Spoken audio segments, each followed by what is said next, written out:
குமார் அவர்கள் பேரவையினுடைய துணைத் தலைவராக உங்களுக்கு உறுதுணையாக இருந்து இந்த அவையை வழிநடத்துவார் அப்படின்னு நாங்கள் அத்தனை பேரும் நம்புகிறோம். மாண்பு பேரவைத் தலைவர் அவர்களே, நம்முடைய மாண்பு முதலமைச்சர் அவர்கள் நேற்று எங்களுடைய தலைவருடைய வீடுகளுக்கும் அனைத்து கட்சி தலைவருடைய வீடுகளுக்கும் சென்று வாழ்த்துக்கள்லாம் பெற்றுக்கிட்டு போனார். அந்த அரசியல் நாகரிகம் இந்த பேரவையிலும் தொடரணும் அப்படிங்கிறதா எங்களுடைய எண்ணம், எதிர்பார்ப்பு.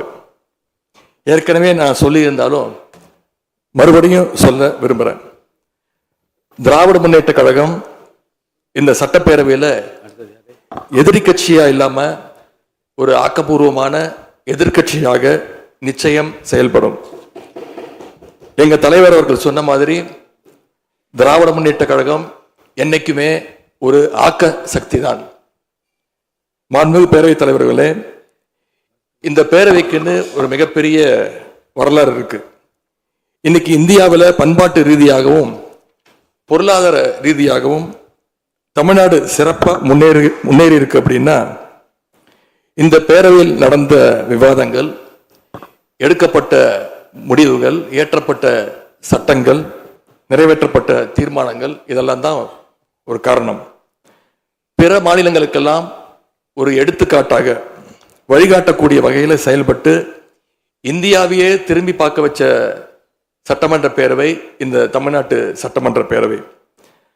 அப்படிப்பட்ட இந்த பேரவையில் ஆரோக்கியமான ஆக்கப்பூர்வமான விவாதங்களுக்கு இடம் கொடுத்து ஜனநாயக மாண்புகளுக்கு முக்கியத்துவம் கொடுத்து பேரவைத் தலைவர் அவர்கள் என்றைக்கும் நடுநிலைமையோடு செயல்பட வேண்டும் என்று நாங்கள் அனைவரும் விரும்புகின்றோம்.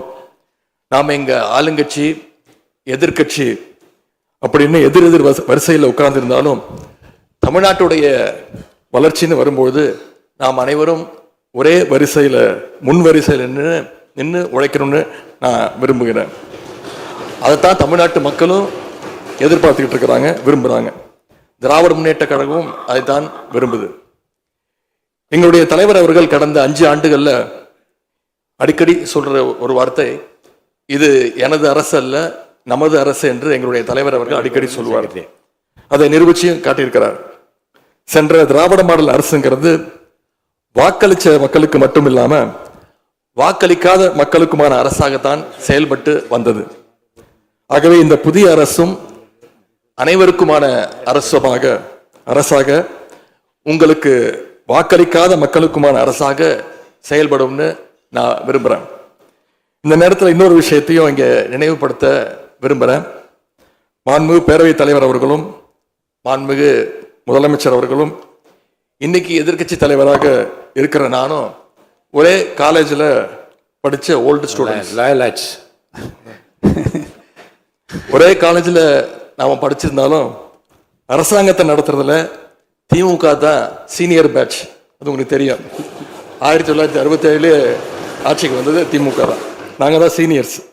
அந்த அடிப்படையில் எங்களுடைய நாலேஜையும் எக்ஸ்பீரியன்ஸையும் நாங்கள் ஷேர் பண்ணிக்க ரெடியாக இருக்கோம்.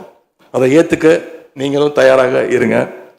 ஏன்னா நமக்கு எப்பவுமே தமிழ்நாட்டு மாநிலத்துடைய நலன்தான் மிக மிக முக்கியம். மாண்பு பேரவைத் தலைவர் அவர்களே, நீங்கள் போட்டியின்றி தேர்வாகியிருக்கீங்க. மாண்பு முதலமைச்சரும் எதிர்கட்சி தலைவரான நானும் உங்களை அவை முன்னவரும் இந்த இருக்கையில் அமர வச்சிருக்கிறோம். இன்னைக்கு உங்கள் கையை பிடிச்சி அழைச்சிட்டு வந்து உட்கார வச்சிருக்கிறோம். இனி எங்கள் 2 தரப்பையும் நீங்கள் தான் கையை பிடிச்சி அரவணைச்சு கோவம் இல்லாமல் கோவப்படாமல், நீங்கள் கோவப்பட மாட்டீங்கன்னு தெரியும், உங்களை கோவப்படுத்துகிற மாதிரி எந்த செயலையும் நாங்கள் செய்ய மாட்டோம். சட்டமன்ற ஜனநாயகத்தில் ஆளுங்கட்சி காதுகளாகவும் எதிர்கட்சி குரலாகவும் இருக்க வேண்டும். அதில் தான் இந்த அவையுடைய பெருமை நிச்சயம் அடங்கி இருக்கு. பொதுவாக இதுக்கு முந்தைய சட்டமன்ற பேரவை எடுத்துக்கிட்டா ஆளுங்கட்சி வரிசையில் அதிக உறுப்பினர்களும் எதிர்கட்சி வரிசையில் அதை விட குறைவான உறுப்பினர்களும் இருப்பாங்க. ஆனால் இந்த முறை கிட்டத்தட்ட ஆளுங்கட்சிக்கு இணையான எதிர்கட்சி வரிசை வலிமையா இன்னைக்கு அமைஞ்சிருக்கு. அதுதான் இந்த பேரவையுடைய இன்னொரு கூடுதல் சிறப்பு. இதன் மூலமா தமிழ்நாட்டு மக்கள் ஒரு முக்கியமான செய்தியை நமக்கு சொல்லி இருக்கிறாங்க. அது என்னன்னா, எதிர்கட்சி வரிசை மிக மிக வலிமையாக இருந்து இந்த அரசை, புதிய அரசை வழிநடத்தணும் ஆக்கப்பூர்வமான விமர்சனங்களை முன்வைக்கணும் அப்படின்னு மக்கள் நமக்கு சொல்லியிருக்கிறாங்க, நான் நம்புறேன். ஆகவே மக்களுடைய எண்ணத்தை பிரதிபலிக்கிற மாதிரி எங்களுடைய பணிகள் நிச்சயம் இருக்கும். மாண்பு பேரவைத் தலைவர் அவர்களே, இந்த அரசு பொறுப்பேற்ற நிகழ்ச்சியில் நடந்த ஒரு நிகழ்வை இங்க நான் சுட்டிக்காட்ட விரும்புகிறேன். ஏற்கனவே சுட்டி காட்டியிருக்கிறாங்க. அந்த நிகழ்ச்சியில தமிழ்தாய் வாழ்த்து 3வது இடத்துக்கு தள்ளப்பட்டிருக்கு. இது தமிழ்நாட்டு மக்கள் மத்தியில மிகப்பெரிய ஒரு கோபத்தையும் அதிர்ச்சியையும் ஏற்படுத்தியிருக்கு. அதை எதிர்கட்சிகள் எல்லோரும் விமர்சிச்சிருக்கிறோம். அதுக்கு ஆளுங்கட்சியும் ஒரு விளக்கத்தையும் கொடுத்திருக்கிறாங்க, நானும் பார்த்தேன். எங்களோட கருத்து என்ன அப்படின்னா, பாஜக ஆட்சிக்கு வந்திருக்கக்கூடிய மேற்கு வங்க மாநிலத்தில் பதவியேற்பு நிகழ்ச்சியின் போது வந்தே மாதரம் பாட்டு பாடப்படலை. ஆனா இங்க தமிழ்நாட்டில் அது பாடப்பட்டிருக்கு. மேற்கு வங்கத்தில் இன்னைக்கு யாரு ஆளுநரா போய் உட்கார்ந்துருக்காங்க அப்படின்னு உங்க அத்தனை பேருக்கு தெரியும், நான் சொல்ல வேண்டிய அவசியம் இல்லை. அவர் இங்க ஆளுநரா இருந்தப்போ தமிழ்நாடு சட்டமன்ற பேரவையில தமிழ்தாய் வாழ்த்துக்கு முன்னாடி தேசிய கீதம் பாடணும்னு பேரவையினுடைய மரபையே மாத்த சொன்னவர் தான் இன்னைக்கு மேற்கு வங்கத்தில் ஆளுநராக இருக்கிறார். அதை நாங்க உறுதியா எங்களுடைய தலைவர் அப்போதைய முதலமைச்சர் உறுதியா மறுத்தார். அதனால 2023ஆம் ஆண்டு முதல் தொடர்ந்து 3 வருஷம் அவர் பேரவையிலிருந்து வெளிநடப்பு செஞ்சுட்டு போன காட்சிகளை எல்லாம் நீங்களும் பார்த்திருப்பீங்க. இதன் மூலமா நாங்க சொல்ல வர்றது, அடுத்து விரைவிலேயே இந்த பேரவையில ஆளுநர் உரை நிகழ்த்த இருக்கிறார். ஆகவே ஏற்கனவே உங்களுடைய அரசனுடைய பதவியேற்பு விழாவில் நடந்த அந்த சம்பவம், அந்த தவறு மீண்டும் இந்த பேரவையில நடப்பதற்கு நீங்க அனுமதிக்க கூடாது, நாங்கள் அனுமதிக்க மாட்டோம். பேரவையில் மட்டுமல்ல, தமிழ்நாட்டில் நடக்கக்கூடிய எந்த நிகழ்ச்சியாக இருந்தாலும் சரி, அரசு நிகழ்ச்சியாக இருந்தாலும் சரி, எந்த நிகழ்ச்சியாக இருந்தாலும் சரி, தமிழ்தாய் வாழ்த்து என்றைக்கும் 2வது இடத்திற்கு நாம தள்ளி போக விடக்கூடாது. இந்த அரசு அதற்கு அனுமதிக்க கூடாது என்று நான் இங்கே கேட்டுக்கொள்கின்றேன். ரொம்ப விழிப்போடு இருந்து நம்முடைய உரிமையை மரபை பாதுகாக்கணும்னு உங்களை எல்லாம் வலியுறுத்தி நான் கேட்டுக்கொள்கின்றேன். அன்பு பேரவைத் தலைவர் அவர்களே, வண்டிக்கு பிரேக் எப்படியோ, ஒரு காலைக்கு மூக்கனாங்கயிறு எப்படியோ, அப்படிதான் ஆளுங்கட்சிக்கு எதிர்கட்சி அப்படின்னு பேரறிஞர் அண்ணா அவர்கள் நமக்கு சொல்லியிருக்கிறார்.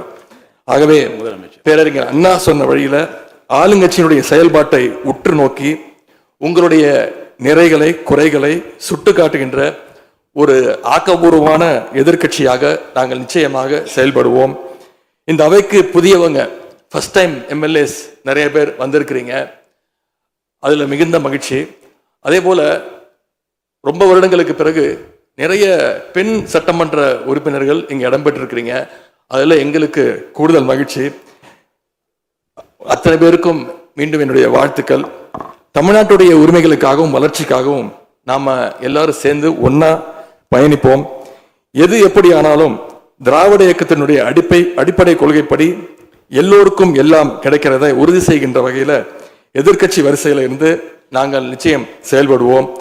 நடந்து முடிந்த தேர்தலில் ஆட்சி அமைப்பதற்கான பெரும்பான்மையை ஆளுங்கட்சிக்கு மக்கள் வழங்காமல் போனாலும் திராவிட முன்னேற்ற கழகத்துடைய தலைமையில் தேர்தலை சந்திச்சு வென்ற தோழமை இயக்க சட்டமன்ற உறுப்பினருடைய ஆதரவோடு ஆட்சி அமைத்திருக்கக்கூடிய புதிய அரசிற்கும் மாண்பு முதலமைச்சர் அவர்களுக்கும் என்னுடைய வாழ்த்துக்களை நான் மீண்டும் தெரிவித்துக் கொள்கின்றேன். மாண்புமிகு பேரவைத் தலைவர் அவர்களுக்கும் பேரவை துணைத் தலைவர் அவர்களுக்கும் என்னுடைய நன்றி. உங்களுடைய பணிகள் சிறக்கட்டும். மீண்டும் என்னுடைய வாழ்த்துக்களை தெரிவித்துக் கொள்கிறேன்.